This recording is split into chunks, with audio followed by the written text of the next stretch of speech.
Hey, what's going on, Trojan family? What is up, and welcome to the USC LAFB show. I'm your host, Ryan Dyrud.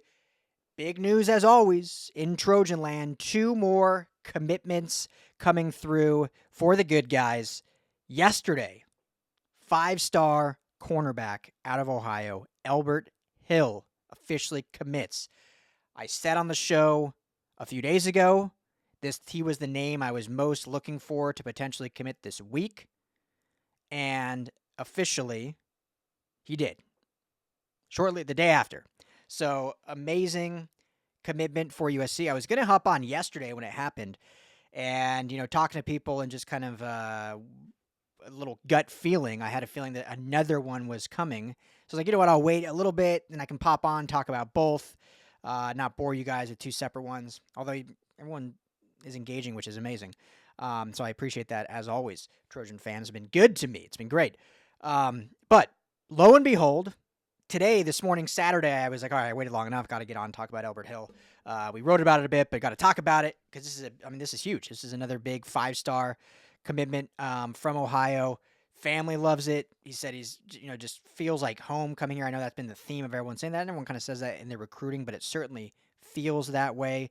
The way this kind of train is rolling.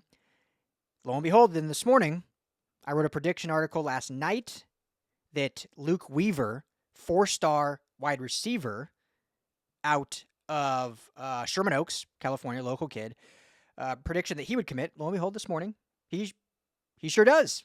Hayes Fawcett breaks it on 3. We get all the coaches' bat signals going out. So Luc Weaver becomes the 4th commitment this week.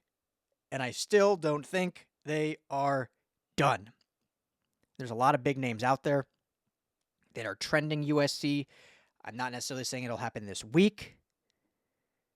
But with 27 commitments now, 8 away from their goal of 35, this thing isn't stopping yet.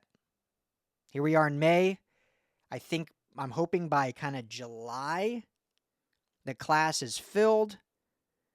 Again, in this world of college football, I wouldn't be shocked if a couple end up decommitting or flipping, but I feel very confident that when it's said and done, this class is going to remain 95% intact all the way till signing day. We're not going to see a kind of big flip or decommitment kind of like we did a string of last year.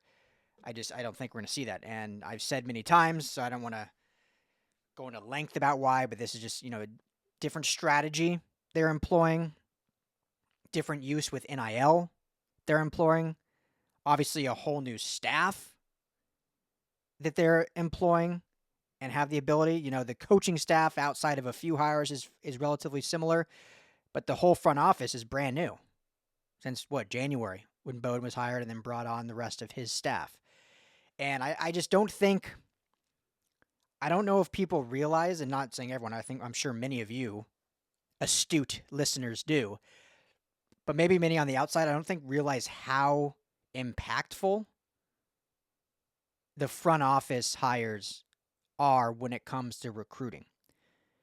Because when you're a coach, especially right now in May, this is like a coach, basically you have the January and the May are the 2 travel times for recruiting. The rest is all done kind of via, phone and text and whatnot. So this is really the period where the coaches shine. They're in the living rooms. They're going to the practices. They're at the facility. They're meeting with the high school coaches. So this is truly coaches recruiting. But when you're in season or in spring camp and you're coaching your current team, there's only so much time in a day to allocate to recruiting. And, obviously coaches, will spend certain time, checking out on guys, shooting a phone call here. But the front office, Chad Bowden and his team, their sole purpose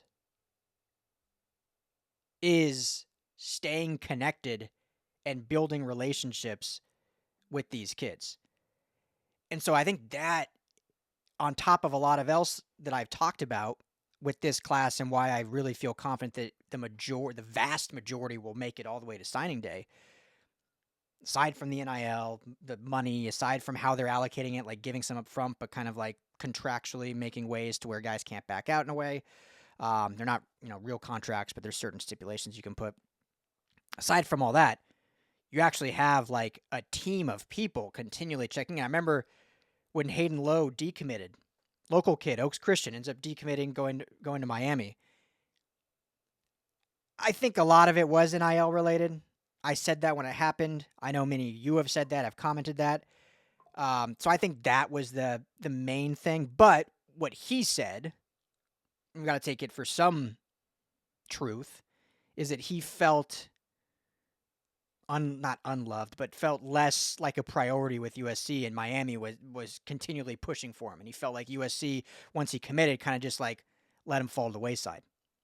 Whether that's true or not, that won't be the case anymore, because you have a team in the front office with Chad Bowden that are continually making these guys known that they are a priority.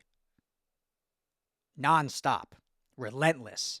And you have like the kids in this class that are doing that. The Brenden Lockharts, the Sean Alstons, like the Deshaun Rideaux. Like, these guys are continually communicating with each other. Eason Taffa, I see all the time. So, I mean, that's a big part of it too. So, anyway, I do Jaylin quickly. Elbert Hill, I think this is a huge one. Becomes the third blue chip cornerback in this class, joining R.J. Sermons and Brandon Lockhart. Number one player in the state of Ohio. He's the number one corner on Rivals rankings, and he's the number, I believe, the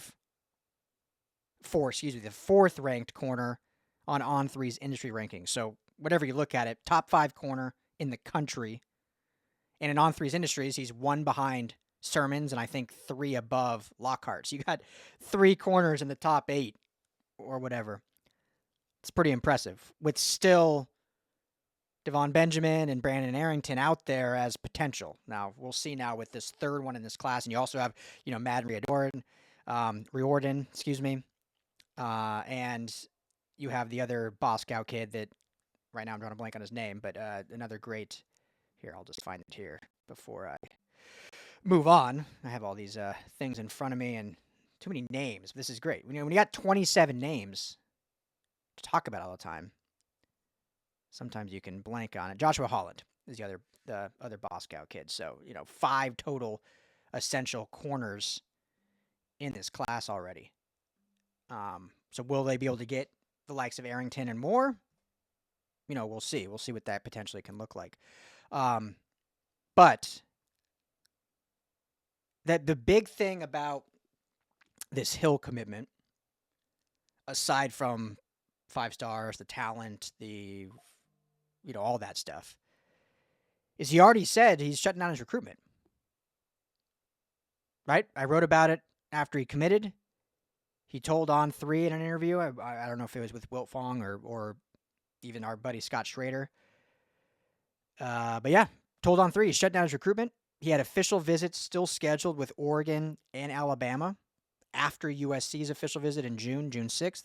Those are now canceled. So, a lock, essentially. Barring something unforeseen happening, Elbert Hill is committed and will be here on signing day in December. Taking no more visits, recruitment shut down. Fantastic.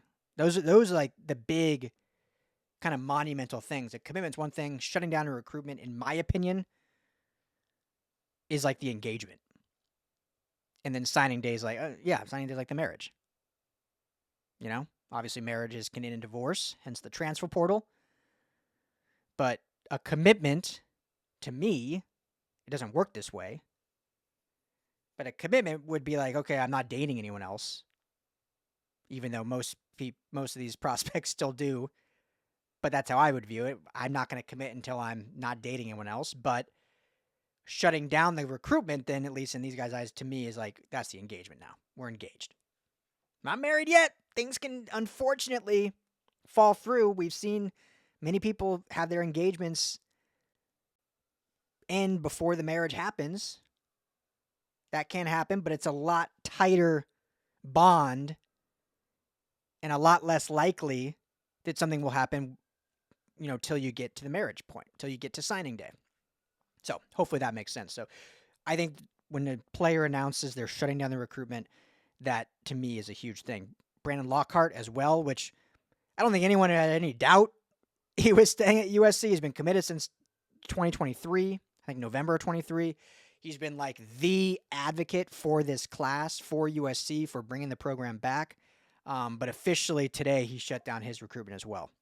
So, don't know how much he had been taking other visits. I hadn't really heard of any, to be honest with you. But, yeah, officially he's shutting down his recruitment. I don't think that's a real surprise, but still good news nonetheless. Hill, I thought this was kind of cool. Hill's father spoke in an interview about what he liked about USC and about kind of what they did during this recruiting to make the decision that much, I don't know about easier, but to make it feel like the right decision. And I think when you think about recruiting from a kind of micro level, you think of like, okay, what does the team look like? What was the record last year? What's the vision for, the program's future? What are the facilities like? What's your plan on getting my kid to the NFL? Even if he's a 3-star, 2-star, whatever, how are you going to develop my kid to get him to the NFL, which is the ultimate goal? That's the micro view of recruiting, right? The macro is like, well, what else is there to offer at this program, at this university, at this city that makes this decision even better? And so Hill said, quote, "Then what they have to offer him, the ultimate goal is to play on Sundays, but it's life after football with him going into business and real estate. They put us in a room with real estate moguls. Everything aligns. Everything just fits. We got to spend time with some big-time alumni, real estate people that are alumni at USC. That was great." And we've heard of this before. I don't think it gets talked about enough. But there's been a lot of times during recruiting where they'll have talk about the kid, what major they want to be, and they'll bring a professor in, or they'll bring alumni that works in that field to meet them.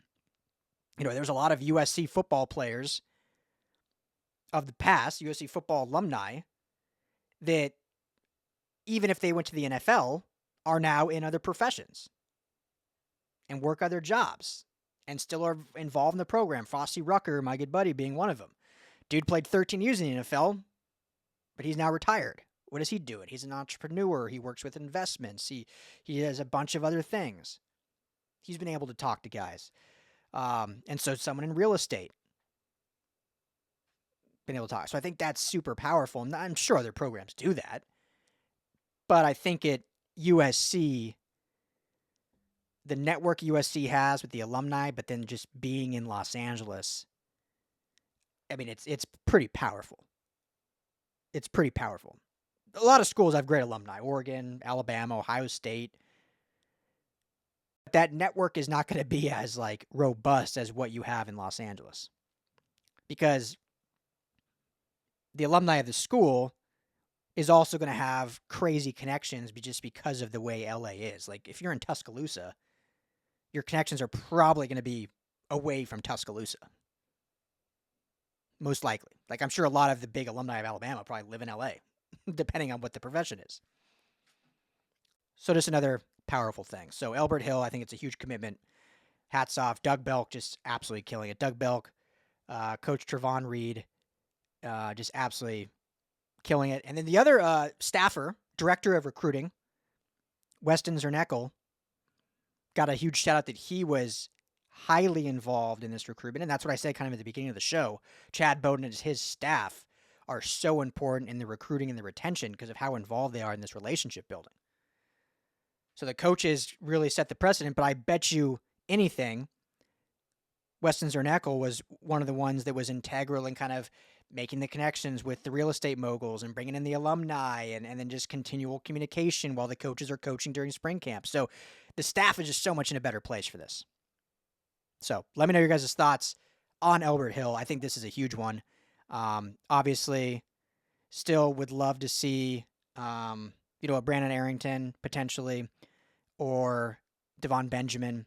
But if they end up choosing elsewhere, I mean, this is a solid corner class. Like I said, 5 corners now, 3 blue chippers, and the 2, Madden and Holland, are both very talented, underrated 3 stars. So, if those other 2 I mentioned were to choose elsewhere, USC's in a really good spot for who they got. All right, quickly, I won't spend time. I always end up talking more than I plan. I was like, I'll jump on, talk for 8 to 10 minutes, and here we are pushing 15, going to 20. So, but Luc Weaver, 4-star wide receiver out of Sherman Oaks, commits today. 6'3", 6'4", 200 pounds. Prototypical kind of outside receiver, big body. He's the 5th now receiver in this class, joining Trent Mosley, Roderick Tenizo, who obviously just joined or committed on Wednesday. Jamiron or Tron Baker and Cohen Brown. So the 5th receiver in this class. We'll see how many more they add. Just based on Chad Savage's comments on Wednesday, kind of mentioning 2 more inside guys, I don't see this latest one as an inside guy. I see him as an outside receiver for sure. So, and I think Tizino can kind of play both, has the ability to play both. I think there's a lot of versatility. Trent Mosley can kind of play both. 5 right now, 6 or 7 feels like a lot of receivers, but when you're having a 35 player class, you're gonna have those position groups. There's gonna be some that are pretty ballooned, and obviously you hope you can develop and keep all of them. But with the age of transfer portal, if you get 6 or 7, you may see 3 or 4 make it all the way through till they decide to go into the draft or graduate.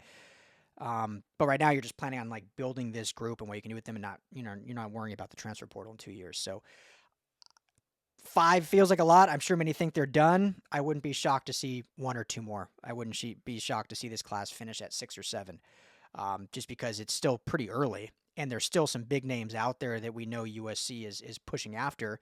Keaton Dixon Wyatt being one of those from modern day, and so I wouldn't be shocked if we still see another name. But for now, 5 is the number. Luc Weaver, I think this is a great addition. Probably a little lesser known just because he didn't play in like the Trinity League necessarily. Didn't play with the the Bosco and the Modern Days or the Santa Margaritas of the world. But Sherman Oaks, local kid, a lot of talent, great size, like I mentioned, and another just really good addition for Dennis Simmons and Chad Savage, who was involved in his recruitment as well, and obviously Lincoln Riley. So. Yeah, I'll keep that one short and sweet, but yeah, another big one. So USC, this momentum it's wild, guys. It's wild. 27 commitments. I think that's 13 more than the next Power 5, Power 4. Are we back to Power 5 yet? I guess Pac-12 is not official yet, right? Power 4 program. Like 13 more? That's insane. And now 4, 5 stars? So everyone in the past like, oh, you have all these, but you don't have any 5 stars. Now they got 4. I have 4. And trending for more, right? Ryder Lions trending. Prediction for. Talanoa Ely, I think, is widely a 4-star, but, dude's a 5-star. Tom, dude's a 5-star. Tearing it up right now at Elite 11s. When this season's done, he'll be a 5-star, I think. Or a top 4-star.